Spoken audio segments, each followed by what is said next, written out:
Good afternoon and welcome to Chefchaouen. My name's Caroline and I'm travelling around this gorgeous country of Morocco, not only with my other half Andy, but a bunch of newly found friends as we are doing an intrepid tour.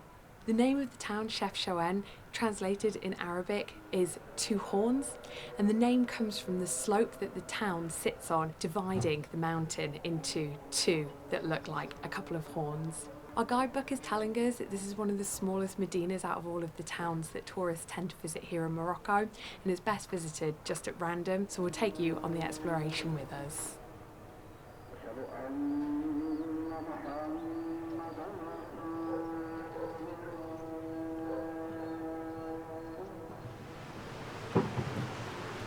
One thing that's come as a huge surprise is the signs that are dotted around the town letting you know about the history of the place. I'd only expected them to be written in Arabic and French, but they're also in English too. Behind me is what's known as the oven. It was built sometime between 1540 and 1560 when the Sabbanin Neighbourhood that we're in right now was originally built. Unfortunately, it's not going at the moment, but a few days ago we were in Moulay Idriss and we got the opportunity to go into the oven, a building a little bit like this, and we got to see it in action. And what we learned was that the locals bring their dough to the oven and it gets baked here for them rather than them needing to get the oven up to that kind of heat and temperature in their own home.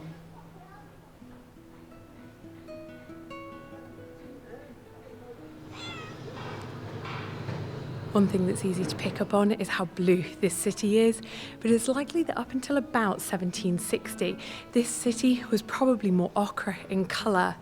But Jewish families were told that they needed to move into the Medina. My understanding is that in Judaism, blue is a colour that is strongly associated with the religion, whereas Islam is more strongly associated with the colour green. So people seem to think that when those families moved into the Medina, they started to paint the walls of the homes and the businesses the blue colour to go with their faith.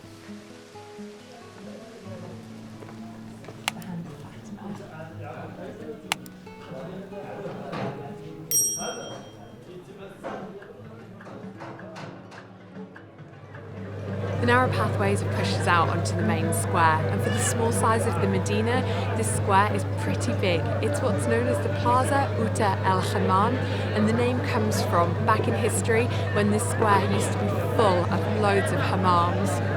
Obviously with modern day technologies, most homes now in the Medina have running hot water, so the need to have as many hammams as what there once was is no longer needed. But there is still one, but the guidebook that we're following describes it as being pretty touristy friendly, so I'm pretty sure it's here mostly for the tourists rather than the locals.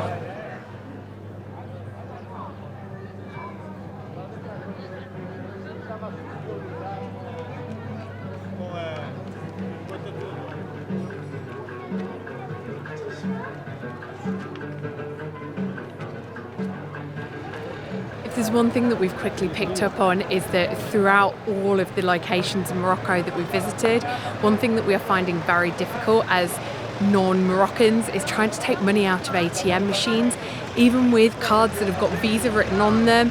We found it difficult as Brits. We've got friends who we're travelling with who are Canadian. They've also found it difficult too. We've come to this stretch where we've got bank after bank and Andy's just making his way through the ATMs with not an awful lot of success.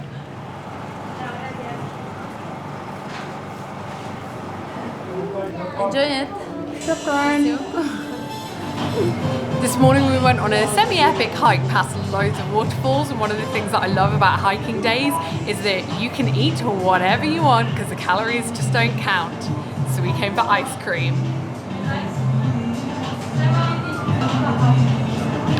So good. And only 10 dirhams as well. Bargain.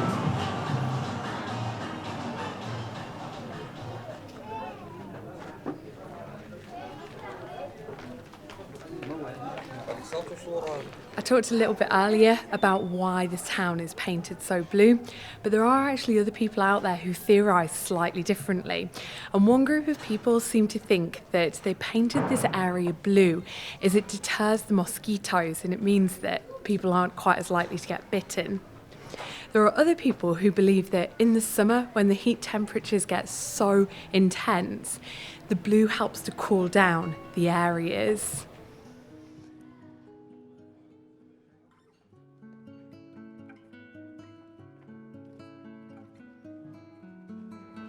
Another theory that some people have as to why this town is so blue is because of tourism.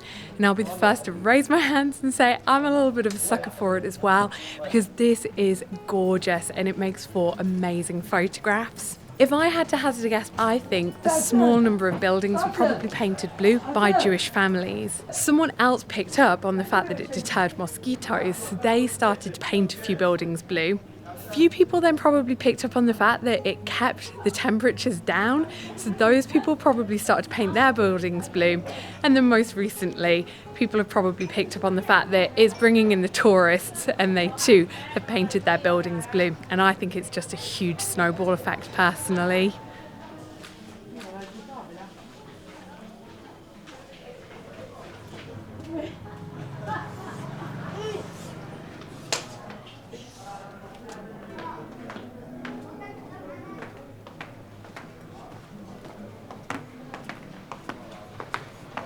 This hands down has to be my favourite part of Chefchaouen that we've found so far. It's not to say that we're not going to come across anything any prettier, but this is going to be hard to beat.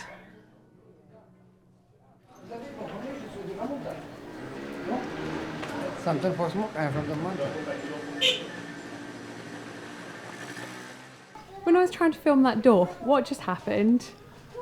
Morocco basically happened. So a tour group went past, a scooter went past, and someone trying to sell us something went past as well.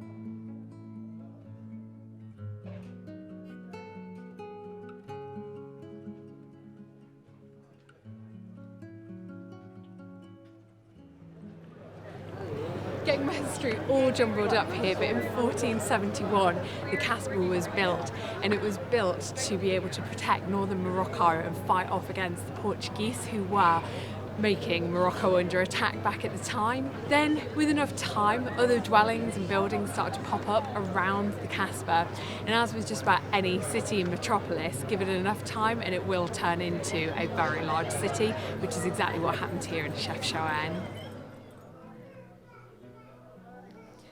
One of the reasons why the population in Chefchaouen grew so much was because in Spain, Muslims and Jewish people were forced to have to leave, and so they came to this area as refugees.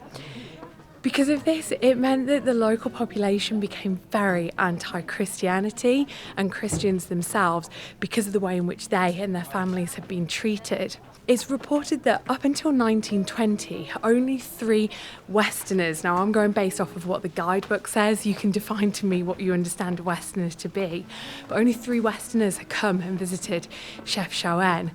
2 of whom were missionaries, 1 of whom was a writer, and 1 of those 2 missionaries was in fact poisoned by the locals. What I can say though is that in the year of 2022, as a non-Jewish person and a non-Muslim, I feel fully welcomed in the town of Chefchaouen.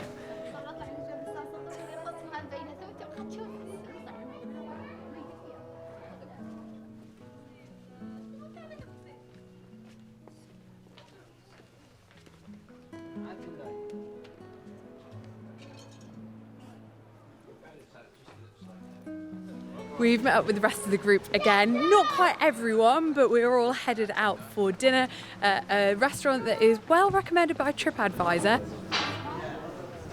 Last night we went to a restaurant called Triana and it was exquisite. We whiled away several hours as a group of 8, just sat around a candlelit table having some excellent food. I went with a goat's cheese salad for starter, which I think with hindsight I should have just gone for that, because I also ordered a pizza for a main, but I was stuffed and really couldn't eat that much of it. We're going to be checking out of our gorgeous hotel in the next 10 or so minutes, and it's just getting me to really think about Chefchaouen and what my opinions are of this place. The accommodations are very affordable, and it's meant that we've been able to stay in what has been a gorgeous hotel. It's got what you would expect from Morocco, but we've also got things like a swimming pool, gardens with gorgeous flowers. In comparison to some of the other places here in Morocco, it's just a very affordable city. The people in this city really aren't overly pushy, so some of our friends who we are travelling around with said that they went into a shop yesterday, and aside from the shopkeeper just saying hello and welcoming them into the shop, after that they were completely left to browse at their own pace and there was no pushy sales tactics. It's also quite a small Medina, so even though you can get a little bit lost in it, it's not super stressful the way in which other cities such as Fez, for example, can feel very overwhelming.